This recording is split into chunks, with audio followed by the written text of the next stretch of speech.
ଏବେ ଏବେ ଦେଖନ୍ତୁ ପଲ୍ୟୁସନ୍ ସାର୍ଟିଫିକେଟ୍କୁ ନେଇ ବହୁତ ବଡ଼ ଗୋଟେ ଅପଡ଼େଟ୍ ଆସିଯାଇଛି। ଦେଖନ୍ତୁ ଆପଣଙ୍କର ଯେଉଁ ପଲ୍ୟୁସନ୍ ସେଣ୍ଟର ରହିଛି ସେଇ ପଲ୍ୟୁସନ୍ ସେଣ୍ଟରଟିକୁ ଆପଣ କେମିତି ଫାଇନ୍ କରିପାରିବେ। କହିବାକୁ ଗଲେ ଆପଣଙ୍କ ପାଖରେ ଯେଉଁ ପଲ୍ୟୁସନ୍ ସେଣ୍ଟର ରହିଛି କେଉଁ ପଲ୍ୟୁସନ୍ ସେଣ୍ଟରଟି ରହିଛି ଆପଣମାନେ କେମିତି ଚେକ୍ କରିକି ଜାଣିପାରିବେ। ଦେଖନ୍ତୁ ଚେକ୍ କରିବା ପାଇଁ କ'ଣ ପ୍ରୋସେସ୍ ରହିଛି ଆପଣଙ୍କୁ ମୁଁ এই ଭିଡ଼ିଓ ମାଧ୍ୟମରେ ପୁରା ଷ୍ଟେପ୍ ବାଇ ଷ୍ଟେପ୍ ଜଣାଇଦେବି, ଯାହାକି ଆପଣମାନେ ଘରେ ବସିକି ଆପଣଙ୍କ ମୋବାଇଲ ମାଧ୍ୟମରେ ଆପଣ ଯାହାକି ମାତ୍ର 2 ମିନିଟ୍ରେ ଆପଣଙ୍କ ଏରିଆରେ କେଉଁ ଜାଗାରେ ଆପଣଙ୍କର ପଲ୍ୟୁସନ୍ ସେଣ୍ଟରଟି ରହିଛି ଆପଣ ଯାହାକି ସେହି ସବୁ ଚେକ୍ କରିପାରିବେ।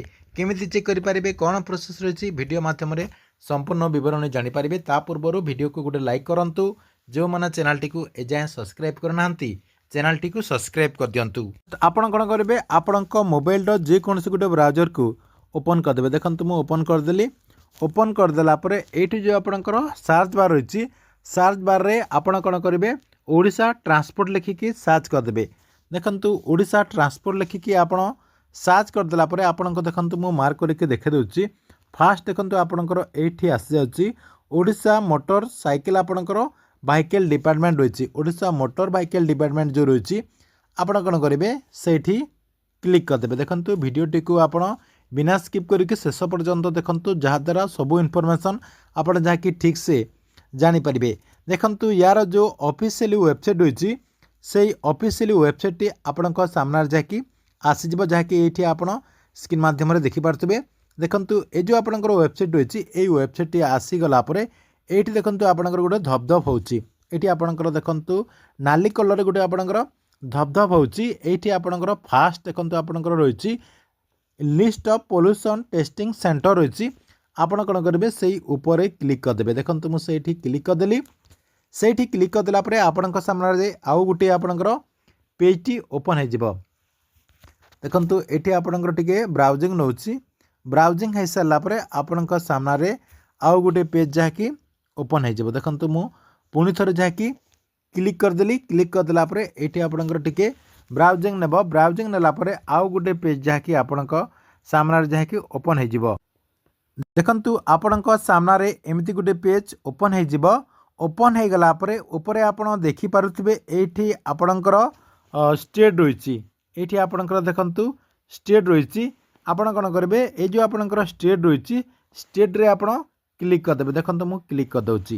କ୍ଲିକ୍ କରିଦେଲା ପରେ ଦେଖନ୍ତୁ ଏଇଠି ଆପଣଙ୍କର ସବୁ ଷ୍ଟେଟ୍ ଆସିଯାଉଛି। ଆମର ଯେହେତୁ ଓଡ଼ିଶା, ମୁଁ ଓଡ଼ିଶାରେ କ୍ଲିକ୍ କରିଦେଲି। ଓଡ଼ିଶାରେ କ୍ଲିକ୍ କରିଦେଲା ପରେ ଟିକେ ଆପଣ ଅପେକ୍ଷା କରିବେ। ଅପେକ୍ଷା କଲା ପରେ ଦେଖନ୍ତୁ ଆପଣଙ୍କ ସାମ୍ନାରେ ଏମିତି ଗୋଟେ ପେଜ୍ ପୁରା ଆସିଯାଉଛି। ଅର୍ଥାତ୍ ଆପଣଙ୍କ ଯେଉଁ ଲୋକେସନ୍ ରହିଛି ସେ ଲୋକେସନ୍ର ଆପଣଙ୍କର ଓଡ଼ିଶା ଲୋକେସନ୍ର ଏଇଟା କେବଳ ମୁଁ ଚୁଜ୍ କରିଛି। ସେଥିପାଇଁ ଆପଣଙ୍କର ଷ୍ଟେଟ୍ରେ ଯେତେଟା ଆର୍ଟିଓ ରହିଛି ସବୁ ଆର୍ଟିଓର ପଲ୍ୟୁସନ୍ ସେଣ୍ଟର ଯାହାକି ଏଇଠି ଆସିଯାଇଛି। ଦେଖନ୍ତୁ ଆପଣ କ'ଣ କରିବେ, ଆପଣଙ୍କ ଲୋକେସନ୍ର ଯଦି ଚାହୁଁଛନ୍ତି ତାହେଲେ ଓଡ଼ିଶା ଆପଣ ଚୟନ କରିଦେଲେ। ଓଡ଼ିଶା ଚୟନ କରିସାରିଲା ପରେ ଆପଣଙ୍କର ସିଲେକ୍ଟ ଅଫିସ୍ରେ ଆପଣ କ୍ଲିକ୍ କରିଦେବେ। ଆପଣଙ୍କର ଯେଉଁ ଆର୍ଟିଓ ଅଫିସ୍ ରହିଛି ଆର୍ଟିଓ ଅଫିସ୍ରେ ଆପଣ କ୍ଲିକ୍ କରିଦେଲା ପରେ ଦେଖନ୍ତୁ ଏଇଠି ଆପଣଙ୍କର ସବୁ ଆର୍ଟିଓ ଆସିଯାଉଛି। ଆପଣଙ୍କର ଯେଉଁ ଆର୍ଟିଓ ହୋଇଥିବ ସେଇଠି ଆପଣ କ୍ଲିକ୍ କରିଦେବେ। ଧରି ନିଅନ୍ତୁ ଯଦି ଆପଣଙ୍କର ଅନୁଗୁଳ ଅଟେ, ଆପଣ ଅନୁଗୁଳ କରିଦେଲା ପରେ ଅନୁଗୁଳ ଡିଷ୍ଟ୍ରିକ୍ଟରେ ଯେତେଟା ଆପଣଙ୍କର ପଲ୍ୟୁସନ୍ ସେଣ୍ଟର ରହିଛି ସବୁ ପଲ୍ୟୁସନ୍ ସେଣ୍ଟର ଯାହାକି ଏମିତି ଆପଣଙ୍କର ଆସିଯିବ। ନେକ୍ସଟ ଯଦି ଆପଣଙ୍କର ଅଲଗା କେଉଁ ଡିଷ୍ଟ୍ରିକ୍ଟ ରହିଛି, ଧରି ନିଅନ୍ତୁ ଆପଣଙ୍କର ଭୁବନେଶ୍ୱର ରହୁଛନ୍ତି, ତାହେଲେ ଆପଣ ଭୁବନେଶ୍ୱର ସିଲେକ୍ଟ କରିଦେଲେ। ଭୁବନେଶ୍ୱର ଲୋକେସନ୍ରେ ଯେତେଟା ଆପଣଙ୍କର ଆର୍ଟିଓ ଅଫିସ୍ ରହିଛି ଆପଣ ଯାହାକି ଏଇଠି ଫାଇନ୍ କରିପାରିବେ।